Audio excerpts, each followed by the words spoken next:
telah menjadikan Kota Binjai sebagai kota yang dikunjungi dari Provinsi Sumatera Utara.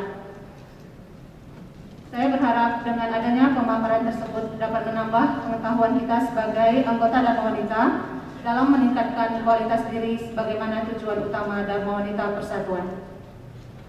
Ibu-ibu hadirin yang saya banggakan dan saya sayangi, dalam momen bulan Syawal 1442 Hijriah ini, saya juga mengucapkan Selamat Idul Fitri 1442 Hijriah. Mohon maaf lahir dan batin. Saya juga menyampaikan rasa terima kasih atas kesediaan ibu-ibu sekalian yang dapat meluangkan waktu untuk dapat bersilaturahmi setelah sekian lama kita tidak bertemu dalam kegiatan Dharma Wanita dikarenakan situasi pandemi yang terjadi saat ini.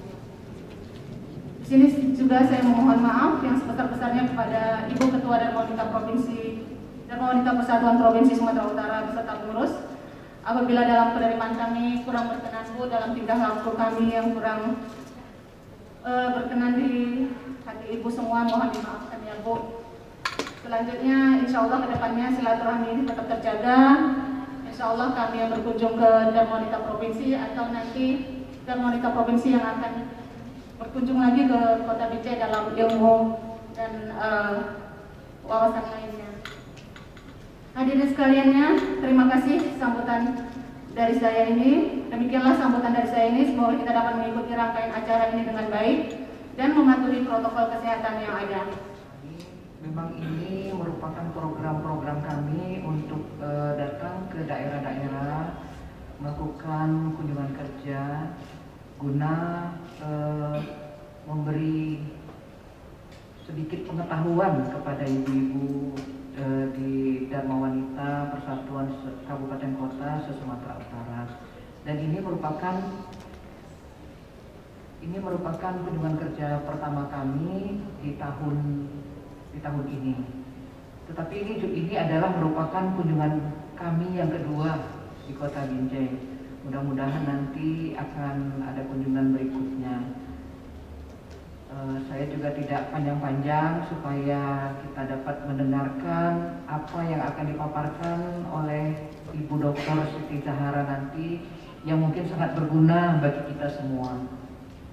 Saya sudahi dengan Assalamualaikum warahmatullahi wabarakatuh. Ini kenapa saya pilih topik ini ya bersama ibu-ibu pengurus Dharma Wanita Persatuan Provinsi Sumatera Utara, karena kita di Dharma Wanita umumnya usianya udah mulai senior ya, karena kita kan dipertemukan oleh jabatan suami ya, karena suami sebagai ASN, walaupun kita juga banyak yang ASN juga ya, tapi kita dipertemukan dalam organisasi ini karena jabatan suami. Dan biasanya suami yang mempunyai karir yang mulai mapan itu usia-usia Nabi ya, usia 40 tahun ke atas. Nah makanya menopause ini menjadi topik yang penting karena biasanya kita menjelang ke sini atau ada juga yang sudah mengalaminya. Ya, jadi saya pikir atau kami pikir ini memang sebuah topik yang sangat relevan dengan kehidupan kita. Supermom. Ya, bukan Superman ya, bukan Superman, Supermom. Kenapa? Karena kita ini di ruangannya ini tampil rapi, pakai seragam. Tapi kalau diputar, di rewind 4 jam yang lalu, kita sesuaikan dengan tahap tumbuh kembang keluarga kita. Nah, jadi kita di rumah itu sebagai chef masak karena pengetahuan yang baik, pengetahuan yang cukup. Artinya kita sebagai ibu-ibu harus membuka diri. Bahasa Mandailingnya itu harus open mind.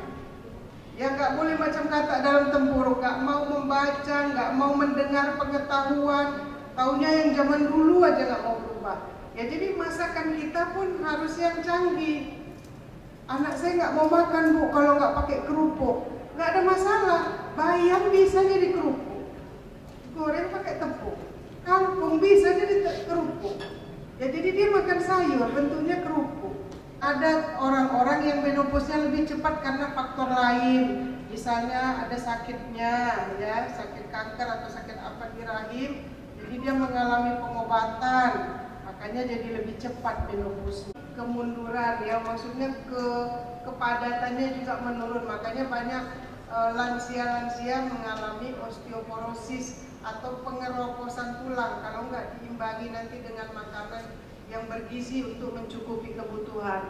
Kemudian ototnya juga berkurang, udah otomatis tuh kalau udah mulai menopause pasti kekenyalan ototnya menurun.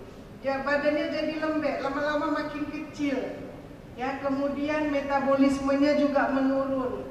Fungsi pencernaannya pun menurun. Fungsi jantung dan peredaran darah juga menurun. Makanya banyak yang kalau udah menopause itu jadi darah tinggi atau hipertensi. Ya, karena memang kemunduran fungsi-fungsi dari jantung dan pembuluh darah.